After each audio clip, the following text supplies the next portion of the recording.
Alright, we have a climbing trip to the Switch Climbing Gym in Psyche Award of Hiroshima. Psyche, that's exactly how it's said.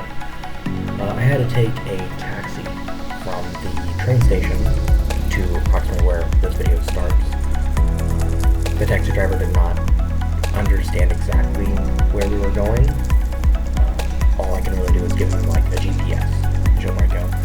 So I had to walk down the street, look around, cross over, and then I realized I had to go down this, I guess it would be like a business district area. To the right, there's a metal shed with a bunch of stuff. Walk down, cut through a few personal homes. It was very weird to go through there. Finally saw that switch sign, decided to cut left, saw the secondary switch sign here, and realized, well, this makes perfect sense. This is exactly how the Google Maps shows it looking.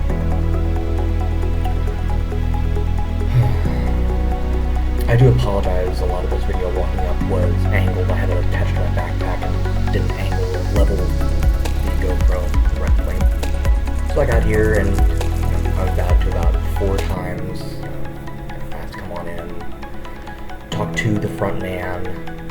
Was told I had to take my shoes off, okay, courtesy, filled out the waivers, and then finally got in the gym.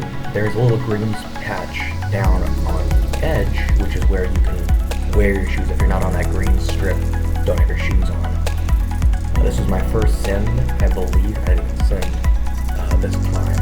This is incredibly painful to watch. This is my first climb in approximately maybe 6 months, going from comfortably V4s, and pushing a few V5s that were like crimpier V5s, to this, I lost everything. Also, it seems that at least this gym in particular was enamored with slopers. As you can see, like those very large yellow ones, slopers that have a body tension to keep you on a wall. This one, pretty easy, honestly, once you get up to here, but that top hold, the final hold, is a giant sloper, and I just could not figure out to match my feet, and then cross my right foot over and put it on that far right hold. Very painful to look at in retrospect. So here I am climbing with my Scarpa Dragos on a, I believe it's a V2, crimpy little incredibly easy, and to watch myself do these in damn near competition level shoes is, again, quite painful. So, I tried 3 or 4 more different climbs, didn't send them very well, so I was in and out of this gym very quickly. So there's that steel shed that I was talking about coming in. I didn't realize how washed out it was going to be with that sun in the background. This is a vending machine. These are all over Japan. It's incredible. You have some that are hot drinks, some that are cold drinks, Georgia Black, Georgia with cream, tea, the corn chowder. Some of these drinks are delicious, some of them not so much. There's the bullet train as I'm walking back to the train station. I was not taking the bullet train, I'm taking the regular, local. That bullet train I have ridden one time out here, and it's incredible how fast that thing goes. So here we have auto garages. This area was filled to the brim with auto shops all around. I just love the hills off to the right, the beautiful trees. The area that I was staying in Iwakuni, there was not a whole lot of foliage, tree, and I guess forestation. I don't know if I consider this forest per se, but there's more trees here than there are in Iwakuni. What struck me as strange about that plot of land, there are so many homes just cramped together, and here you've got a plot of land. So this is a school. I don't know if it is an elementary, or I don't know how the grade schools work in Japan, but yes, this is a school. People in America claim that we have such horrible classroom conditions. I've met many people in Japan who say, no, it's literally a barren room. You walk in, you sit down, you learn, you leave. It's not fun. You learn. through some back roads, through people's houses, and kind of backyards or side yards.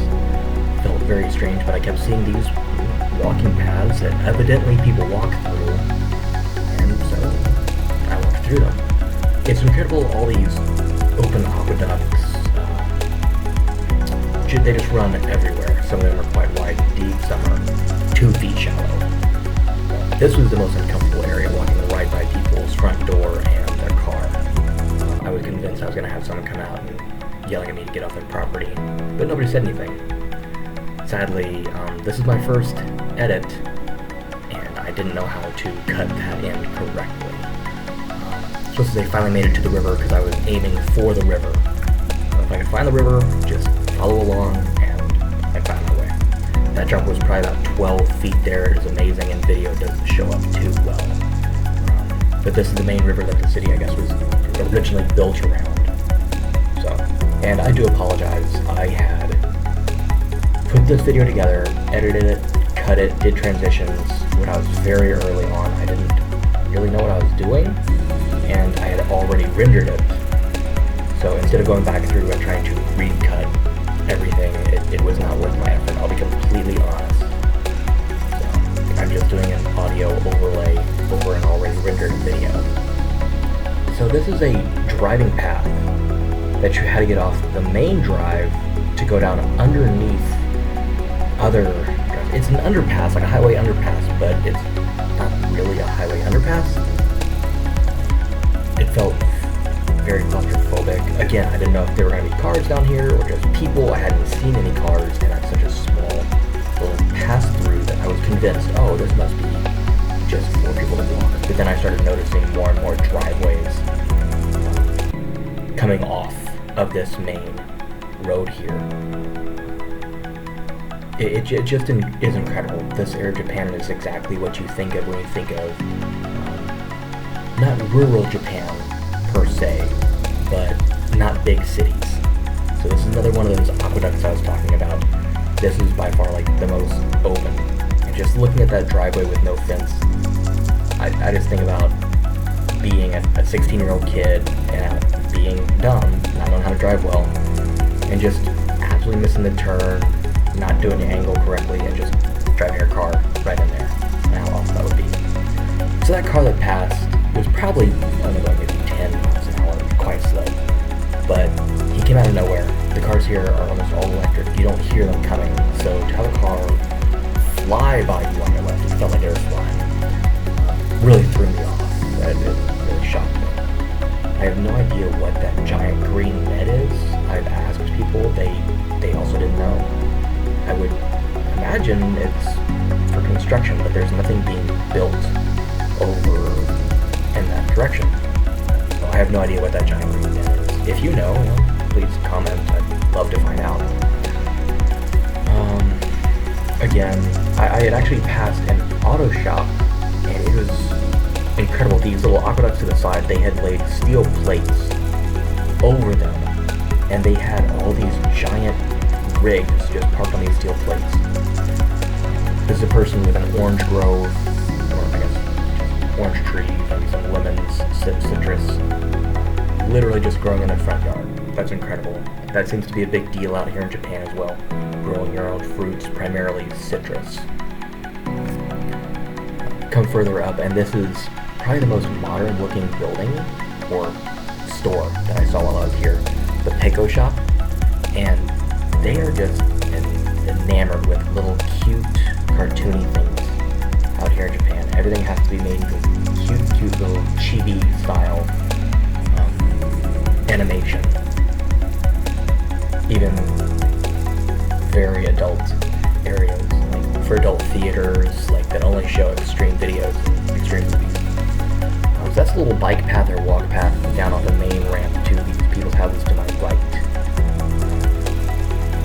Everything is so compact and so tight in this area. It is incredible. So here's another little drive off of the main drive, which I walked off of. I mean, just look at how close that car was to the edge. He couldn't have been a hand width away. Here he is weaving and working in there. If you go up with it, sure, but coming from Texas, the roads are so wide open. So there's the river, obviously not very full, but what I found absolutely amazing was how clear it is. I mean, you can see everything that's down there. Granted, like I said, it's not very deep, but even then, to have this much clarity with all the auto shops and all the businesses and all the other things that must get washed off the road into the water, because everything, all this water, as far as I understand, goes to that river in the end. I think further down river, but still I'm sure that stuff runs off into it from upriver as well. And for it to be this clear and this clean was just mind-blowing. So here I am, leaving the river, saying goodbye to it. Felt like a real pioneer. And just straight down was the